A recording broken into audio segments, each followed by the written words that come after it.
You always let your emotions get in the way. That's the problem with you, Lorelai. You don't think. Mom, please. He's just a man, Lorelai. No, he's not. Oh, so what are you telling me? That this was all worth it because he was the love of your life, that this was the man for you? I don't know.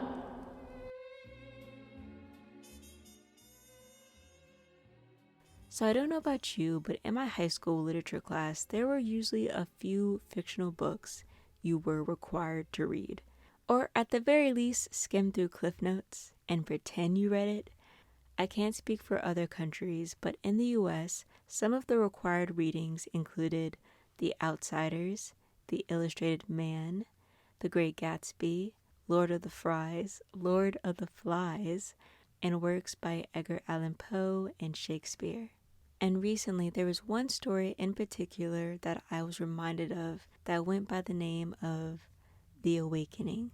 A quick synopsis for those who are unfamiliar or just need a refresher. It takes place in the late 1890s in Louisiana, where the status quo for women at the time was to get married, have kids, and take care of the household. Now, I will say this applies more to wealthy women, since if you were in the working class and you were a woman, you still had to work. You might have just been doing side jobs alongside raising the kids and taking care of the household. Our main character, Edna, does just that. And from the outside looking in, she is the perfect mother and wife. And by all accounts, she should be content and happy, at least according to society. But as the novel progresses, we see her feeling more and more unfulfilled and trapped by the societal expectations and roles placed on her. Edna was not seen as an individual with her own thoughts, wants, and desires. Her autonomy began to dissipate the moment she became a wife and mother. Although her husband was not malicious in his intent, he still aided in her confinement by insisting she uphold these traditions and continue her domestic roles. He was not concerned with her emotional well-being or how she felt about, life in general, but rather how others might perceive them if they were to stray from the norm. And as a result, Edna not only fell out of love with her husband, but life itself.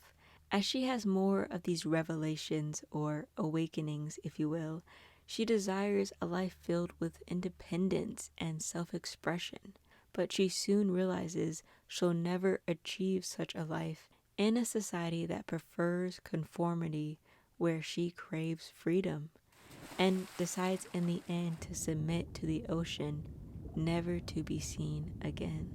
And reading about Edna, I couldn't help but start to see parallels with her and Nicole.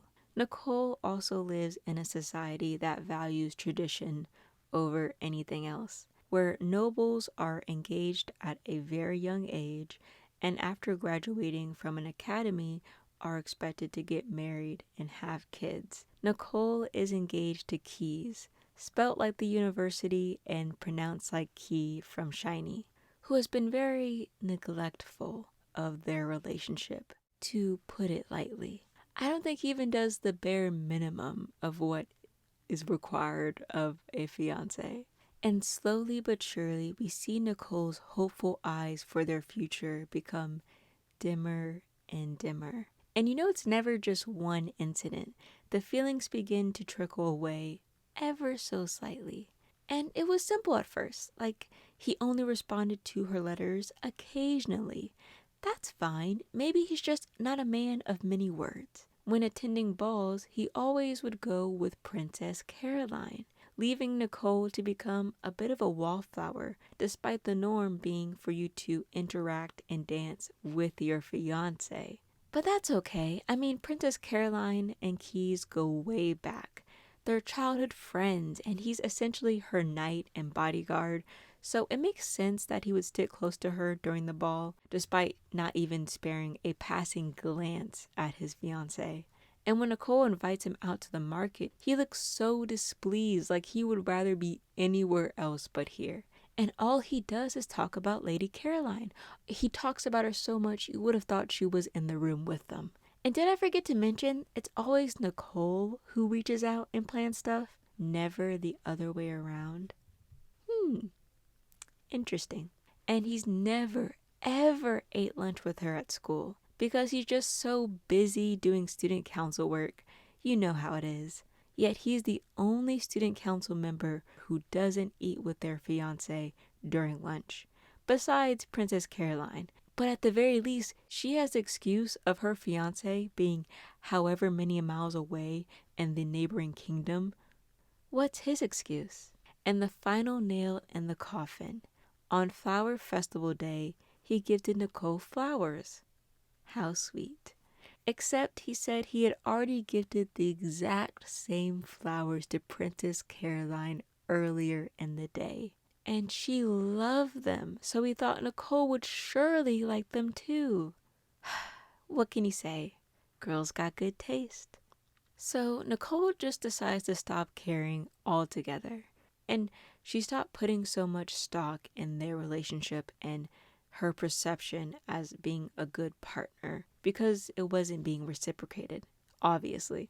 And she did everything by the book, attended the parties, went to the gatherings with her fiance, wrote letters, dressed up, the whole nine. And all she got in return was lackluster responses and a fiance who doesn't even know what her favorite color is.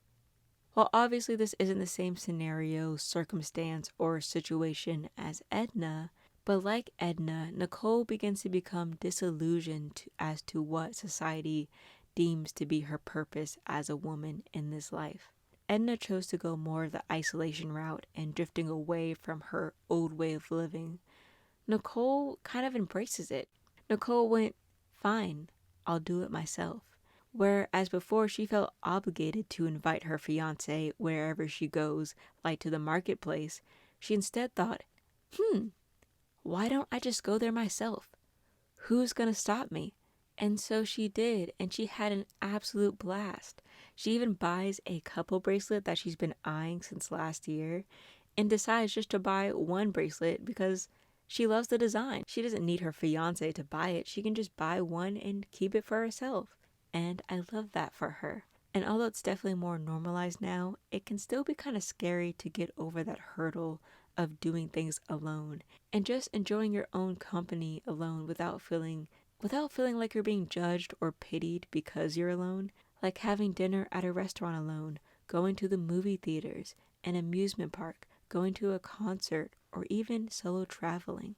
So you can imagine how much of a shock it was to those around her for Nicole to be going to all these places by herself. But for Nicole, it's like, man, I'm having such a blast doing all these things by myself. I like being in my own company, which is, I think, a great thing.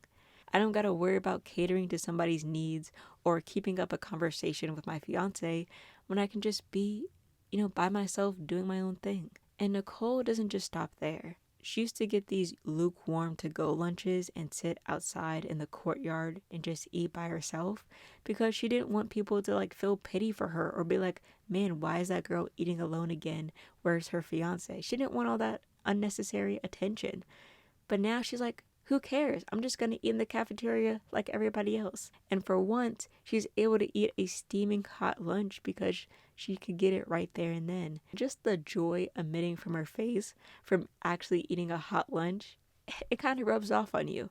And she even starts to make friends that way because girls are just like, hey, can we join you? And she's like, sure.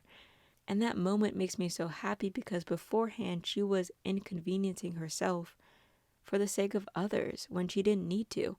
And she begins to go to a bookstore where she falls in love with the work of an author overseas. And after reading through all their translated works, decides to learn the language purely so she can read the author's entire catalog, which I think is just really cool and awesome. Like she's working towards something that interests her and that she could see, could benefit her in the future. And it's just really fun watching her explore all these different activities and hobbies and just enjoying herself and doing stuff that makes her happy. And Princess Caroline's fiance just so happens to be from that exact same country and tells her, hey, why don't you try studying abroad for a bit? You could even try to find work while you're there. Nicole is ecstatic at this idea. And unlike Edna, Nicole has a way out. She was able to find a way to live outside of the parameters and predetermined future she was given. And even as someone who adores romances and I love a good chase, like, oh, he lost her, but now he has to work like 10 times harder just to get her back. I so badly want Nicole just to live her life with no man in sight. I want her to kick Keys to the curb and never look back. Because to me, that would be the ultimate happy ending with her studying abroad and just living her best life. Because we do find out later on that Keys does truly love her. He's just very bad at expressing it, like really bad. It leads to a lot of misunderstandings, and rightly so, because even without those, I still feel like he's a pretty terrible partner regardless. Imagine having a partner who never puts in the same amount of time, effort, care, affection, and attention into the relationship as you do. It didn't help with the fact that Nicole thought he was madly in love with Princess Caroline. And although from an audience perspective we could see that was not the case, but the way he kept talking about her and just bringing her up and spending time with her, it's not too hard to see how Nicole reached that conclusion. So Nicole said, hey, you can be with her for all I care, and we can just be a marriage in name only. Which, honestly, queen. Like, she had gone beyond the point of caring to just land of indifference. And when you see Key's reaction, when I say you would have thought this man got struck by lightning the way he was shocked. He was just like, what? What do you mean? What do you mean this is like a fake marriage? And I've seen a lot of stories where there'll be like fake marriages or contract marriages, but usually both parties are on the same page. But in this story, they're not even on the same page. I don't think they're on the same chapter, the same novel, the same series. They're not even reading the same genre. They are reading two completely different books. I haven't even touched on my favorite character in this story, Lobelia, and getting to see her character arc, phenomenal. But this was a manga I really wanted to talk about. It's called I've Grown Accustomed to Being on My Own, So I'm Ignoring My Fiancé, which, perfectly put. And there are a couple different variations of that title depending on how you translate it, but that's the gist of it. And what I talked about now covers all the way up until chapter 10. I did leave out some details purely because I wanted you to read it for yourself. So if you have read it, let me know what your thoughts are. Or if you've heard of stories with a similar premise, I'd love to know about that too. Thank you so much for watching, and hopefully I'll catch you in my next video. Bye bye.